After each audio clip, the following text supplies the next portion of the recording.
Schönen guten Tag, liebe Freunde. Danke für das Einschalten. Ich grüße euch ganz herzlich aus Sibirien. Ich hoffe, euch geht's gut und ihr genießt euer Wochenende. In diesem Video möchte ich euch wieder meinen Spaziergang in Irkutsk zeigen. Gemacht habe ich dieses Video Mitte April. Dabei möchte ich noch einige Nachrichten aus Russland gerne vorstellen. Bleibt gerne dran, los geht's! Grenzen für EU-Bürger bleiben offen. Russland plant keine Gegenreaktion auf die strengeren Schengen-Regeln für russische Bürger.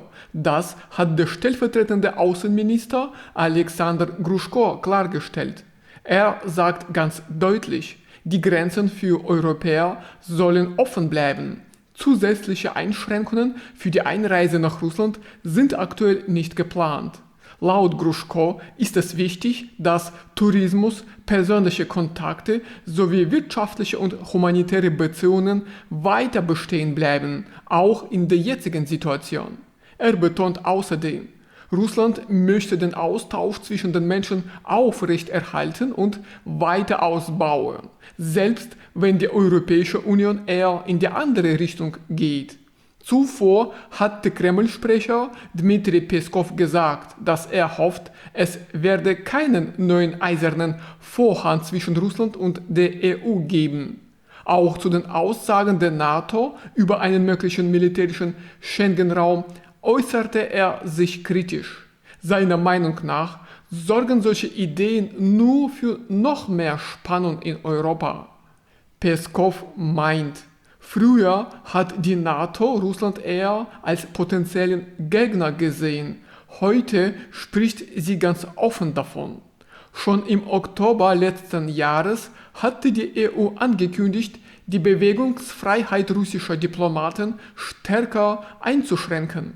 Nach einem Vorschlag aus Tschechien sollen russische Diplomaten künftig ihre Reisen in andere EU-Länder vorher anmelden.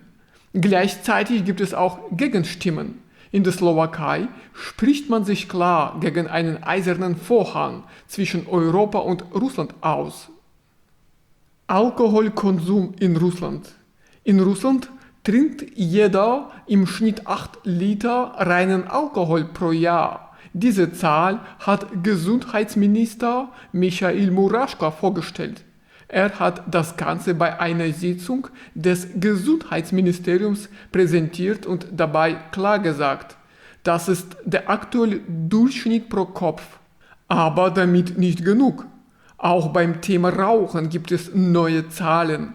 Laut Muraschko rauchen in Russland rund 17,73% der Menschen ab 15 Jahren.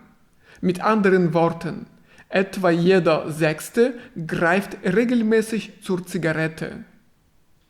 Übergewicht OP über Krankenkasse.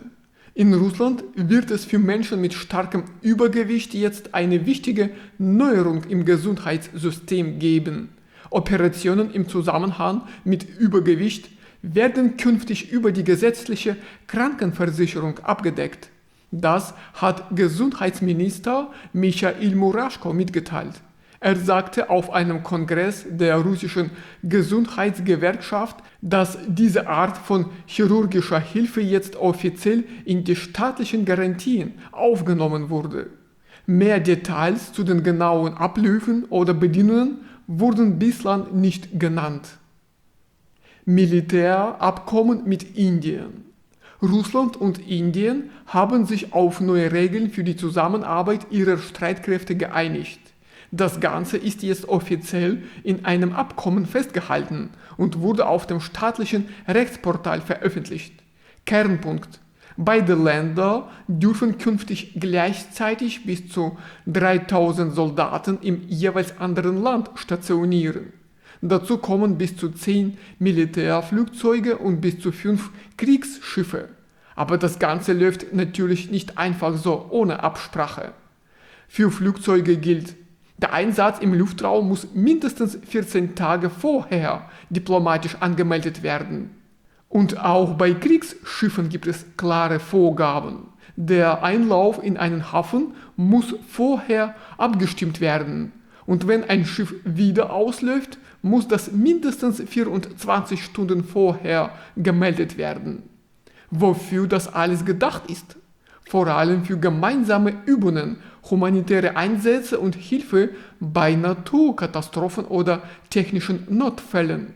Und darüber hinaus gilt, wenn beide Seiten zustimmen, können Truppen auch für weitere Aufgaben entsendet werden. Also, liebe Freunde, das war's von mir für heute. Danke, dass ihr euch die Zeit genommen habt, dieses Video bis zum Ende anzuschauen. Ich freue mich auf eure Fragen und freundliche Kommentare. Bei Gelegenheit beantworte ich sie ganz gerne. Auf jeden Fall wünsche ich euch alles Gute im Alltag und viel Erfolg bei der Arbeit. Wir sehen uns bald in meinen neuen Videos wieder. Bis dann. Tschüss.